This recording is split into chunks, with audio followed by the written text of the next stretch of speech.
നമസ്കാരം, മറ്റൊരു വ്ളോഗിലേക്ക് ഏവർക്കും സ്വാഗതം. അപ്പോൾ ഇന്ന് നമ്മൾ വന്നിരിക്കുന്നത് വീണ്ടും ഒരു വൈനായിട്ടാണ്. അപ്പോൾ കുറേ വൈൻ വീഡിയോസൊക്കെ ഉണ്ട്. അപ്പം ആ വൈൻ വീഡിയോയിൽ ഒരു വൈൻ വീഡിയോ ആണിത്. ഇപ്പം ഇനി നമുക്ക് വൈനിടാനുള്ളത് പാളയംകോടൻ പഴമാണ്. അപ്പം നമ്മുടെ വീട്ടിൽ തന്നെ കൊലച്ച ഒരു വാഴയുടെ പാളയംകോടൻ പഴം വെച്ചാണ് നമ്മളിന്ന് വൈനിടാൻ പോകുന്നത്. അപ്പം ഇതൊരു സിമ്പിൾ പ്രോസസ്സാണ്. ആർക്കും ഏത് കൊച്ചുകുട്ടിക്കും ഇടാൻ പറ്റും. അപ്പോൾ ഇത് കാണിച്ചു തരേണ്ട ആവശ്യമൊന്നുമില്ല, അത്രയ്ക്ക് എളുപ്പമാണ്. എങ്കിലും നിങ്ങൾക്ക് വേണ്ടിയിട്ട് നമ്മളൊരു പാളയംകോടൻ പഴം വെച്ച് വൈനിടാൻ പോവാണ്. അപ്പം അതിൻ്റെ പ്രോസസ്സിലേക്ക് നമുക്ക് പോകാൻ തോന്നുന്നു. പോയേക്കല്ലേ. നല്ലൊരു ഭരണി എടുത്തു വെക്കുക. നല്ല രീതിയിൽ കഴുകി വെയിലത്ത് വെച്ച് ഉണക്കി, ഒരു തുള്ളി വെള്ളം പോലും ഇല്ലാതെ നമ്മൾ ഉണക്കി എടുത്തിരിക്കുന്ന ഭരണിയാണിത്. അപ്പോൾ ചില്ലി ഭരണി ഉപയോഗിക്കുന്നതിൽ കുഴപ്പമൊന്നുമില്ല, തെറ്റൊന്നുമില്ല. പക്ഷേ സ്റ്റീൽ പ്ലാസ്റ്റിക് ഭരണികൾ ഒഴിവാക്കാൻ പ്രത്യേകം നമ്മൾ ശ്രദ്ധിക്കേണ്ടതാണ്. നമ്മൾ കുറച്ച് പാളയംകോടൻ പഴം എടുത്ത് വെച്ചിട്ടുണ്ട്. നല്ലോണം പഴുത്ത പാളയംകോടനാണ് ഏറ്റവും ഉചിതം. കുറച്ചുകൂടി പഴുപ്പുണ്ടെങ്കിലും ഒരു കുഴപ്പവുമില്ല. അപ്പം നമ്മൾ കൊലയുടെ ഏറ്റവും അറ്റത്തുള്ള ചെറിയ പഴങ്ങളാണ് ഇതിനു വേണ്ടി തിരഞ്ഞെടുത്തിരിക്കുന്നത്. നല്ല പഴങ്ങൾ കഴിച്ചതിന് ശേഷം ബാക്കി വരുന്ന പഴങ്ങൾ ഇങ്ങനെ ഇട്ട് വൈനാക്കിയാൽ അതൊട്ടും വേസ്റ്റ് ആകാതെ നമുക്ക് ഉപകാരപ്പെടുത്താൻ പറ്റും. ഓരോ പഴങ്ങളും പയ്യെ ഉരിഞ്ഞ് നമുക്ക് ഭരണിയിലേക്ക് ഇട്ട് കൊടുക്കാം. അപ്പം അത് പയ്യെ എല്ലാം കൂടെ ഭരണിയിലേക്ക് നമുക്ക് പകർന്ന് ഇങ്ങനെ കൊടുക്കണം. ഭരണിയിലേക്ക് പഴം ഇട്ടതിന് ശേഷം ഒരു 1.5 കിലോ പഞ്ചസാര ചേർത്ത് കൊടുക്കുക.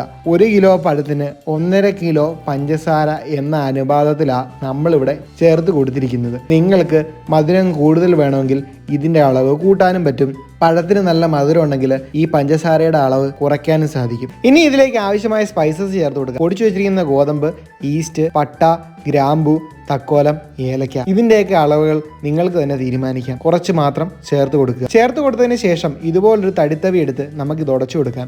ഈ തടിത്തവി മറ്റ് കറി വെക്കാനോ ഒന്നും ഉപയോഗിക്കാൻ പാടില്ല. വൈൻ ഉപയോഗിക്കാൻ വേണ്ടിയിട്ട് മാത്രമാണ് ഞാൻ ഈ തടിത്തവി ഉപയോഗിക്കുന്നത്. അങ്ങനെ ഉണ്ടെങ്കിൽ ഈ വൈൻ കേടാകാതിരിക്കാൻ അത് സഹായിക്കും. നല്ല രീതിയിൽ നമുക്കിതിന് ഉടച്ചു കൊടുക്കണം. നല്ല രീതിയിൽ നല്ല വെള്ളം പോലെ നമുക്കിത് ഉടച്ചു കൊടുക്കാം. കുറച്ച് സമയം എടുക്കും, എങ്കിലും സാവകാശം ഇതുപോലെ ഉടച്ച് നല്ലോണം എടുക്കുക. നമ്മൾ ഇതിലേക്ക് വെള്ളം ഒന്നും തന്നെ ചേർത്ത് കൊടുത്തിട്ടില്ല. ഇതെല്ലാം പഴത്തിൻ്റെ ചാറാണ്. ഇതുപോലെ പഴത്തിൻ്റെ ചാറ് ഇറങ്ങി വരും. അതിലേക്ക് നമുക്ക് 2 ലിറ്റർ വെള്ളമാണ് ചേർക്കേണ്ടത്. 1 കിലോ പഴത്തിന് 2 ലിറ്റർ വെള്ളത്തിൽ കൂടുതൽ ചേർത്ത് കൊടുക്കാൻ പാടില്ല. അങ്ങനെ ഉണ്ടെങ്കിൽ വൈന് വീര്യം കുറയുകയും അതിൻ്റെ ടേസ്റ്റ് കുറയുകയും ചെയ്യും. എരിവിനായി കുറച്ച് വറ്റൽ മുളക് ഇതുപോലെ ചേർത്ത് കൊടുക്കുന്നത് വളരെ നല്ലൊരു കാര്യമാണ്. പഴത്തിൻ്റെ പുളിയും പഞ്ചസാരയുടെ മധുരവും പിന്നെ ഈ വറ്റൽ മുളകിൻ്റെ എരിവ്. അപ്പോൾ നമ്മുടെ പാളയംകോടനൊക്കെ നമ്മൾ ഭരണിയിലാക്കി അടച്ചു വെച്ചിട്ടുണ്ട്. അപ്പോൾ ഇത് നമുക്കൊരു തുണിയൊക്കെ ഇട്ട് കെട്ടണം. എന്നിട്ട് നമുക്ക് ഇതൊരു 10 ദിവസം വയ്ക്കാം.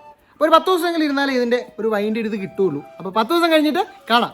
വീണ്ടും സ്വാഗതം. നമ്മളൊരു 12 ദിവസത്തിന് ശേഷമാണ് നമ്മുടെ വൈൻ എടുത്തത്. 8 ദിവസത്തിന് ശേഷം തന്നെ നമ്മളിത് അരിച്ചു വെച്ചതിന് ശേഷം ഒരു 4 ദിവസം ഇത് ഊറാൻ വേണ്ടിയിട്ട് വെച്ച്. അപ്പോൾ നിങ്ങൾക്ക് ഇത് കാണാമെന്ന് തോന്നണം. വേണ്ട, നല്ല ക്ലിയർ ആയിട്ടുണ്ട്. അപ്പോൾ ഒരു 4 ദിവസം കൊണ്ട് ഇത് നല്ല ക്ലിയർ ആയിട്ട് വന്നിട്ടുണ്ട്. അപ്പോൾ എന്തായാലും നമുക്കൊന്ന് ടേസ്റ്റ് ചെയ്ത് നോക്കണം. അപ്പം നമുക്ക് ടേസ്റ്റ് ചെയ്യാം അല്ലേ. അപ്പം നിങ്ങളുടെയൊക്കെ അനുവാദത്തോടു കൂടി തന്നെ നമ്മളിത് കഴിച്ചു നോക്കാൻ പോവാണ്. ആഹാ,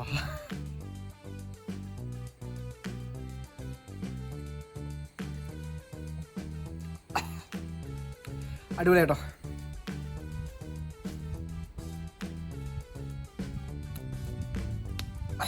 നല്ലൊരു അടിപൊളി പവറുള്ളൊരു വൈൻ. അപ്പോൾ എന്തായാലും നിങ്ങൾ ട്രൈ ചെയ്ത് നോക്കണം. കണ്ടോ, ഇതെന്തായാലും നിങ്ങൾ ട്രൈ ചെയ്ത് മസ്റ്റ് ട്രൈ ആണ്. കാരണം കുറച്ച് പാളയംകോടൻ പഴം ബാക്കി വന്ന് ചീഞ്ഞൊക്കെ പോകാറാകുന്ന ആ പഴം എടുത്ത് വൈനിടുക. കുറച്ച് പഞ്ചസാരയും, പ്രത്യേകിച്ച് ചിലവൊന്നും തന്നെ ഇല്ല. അപ്പോൾ എന്തായാലും മറ്റൊരു വീഡിയോ ആയിട്ട് വീണ്ടും കാണാം.